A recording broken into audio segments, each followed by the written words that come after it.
بسم اللہ الرحمن الرحیم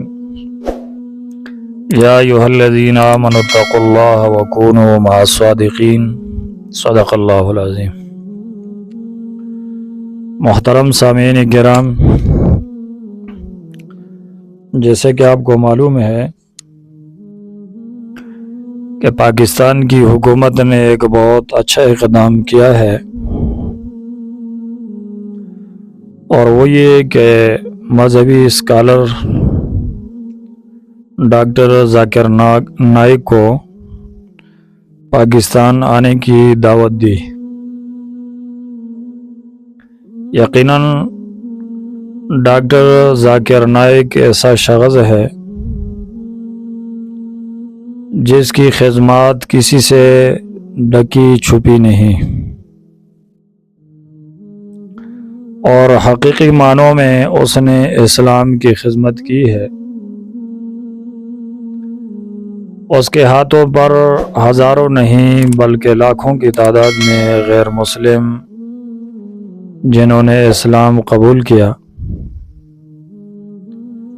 اور اللہ رب العزت نے ان کو ڈاکٹر ذاکر نائک کے ہاتھوں پہ ہدایت عطا کی۔ حضرت علی رضی اللہ تعالی عنہ سے نبی کریم صلی اللہ علیہ وسلم نے فرمایا کہ اے علی، اگر تیری وجہ سے اللہ پاک ایک بندے کو ہدایت دے دے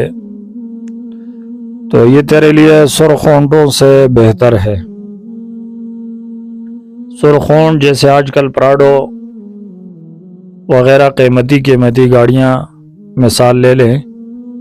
جو سواری کے لیے بہترین ہے،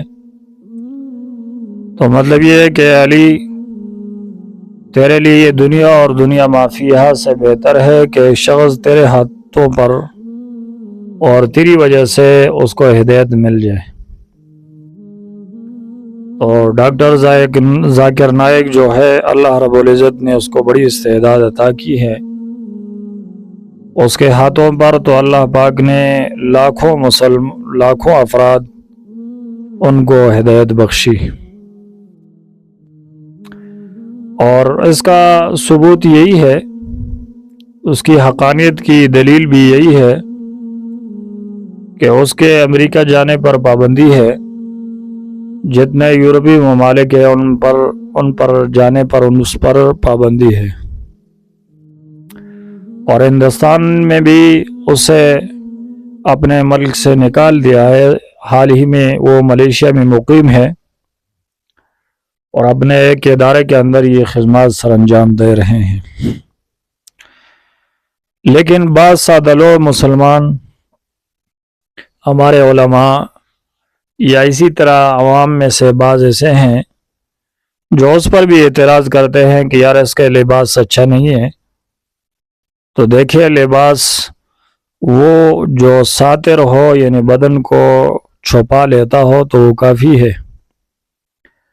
اور ہر علاقے کا اپنا رواج اور دستور اور وہاں کے شان کے مناسب وہ لباس پہنا جاتا ہے۔ تو ڈاکٹر صاحب کا لباس بالکل ایسا ہے کہ اس میں بدن ڈھکی چھپی ہوئی ہے۔ ہاں، اگر کوئی شخص کسی غیر مسلم سے مرعوب ہو کر اور ایسا لباس اختیار کرے، اس میں فخر کرے جو غیر اقوام کا شعار ہو، تو پھر وہ ناجائز ہے، اور بہتر بھی یہ ہے کہ آدمی وہ لباس پہنے جو حضرت صلی اللہ علیہ وسلم کی سنت مبارکہ میں جس کا نقشہ آیا ہے، اور جو حضور کے لباس سے نزدیک تر ہو، تو بہتر یہی ہے کہ انسان اس کو پہنے۔ لیکن پھر بھی اس کا لباس ایسا ہے کہ وہ پھر مکمل ہے، اور اللہ رب العزت نے اس کو بڑی استعداد عطا کی ہے۔ ہم اس کے آنے کو مرحباً اہلا و سہلا اس کو کہتے ہیں، اور پاکستان کی اس گورنمنٹ کے اس اقدام کو بہت اچھی نظر سے دیکھتے ہیں، جنہوں نے ایک مذہبی اسکالر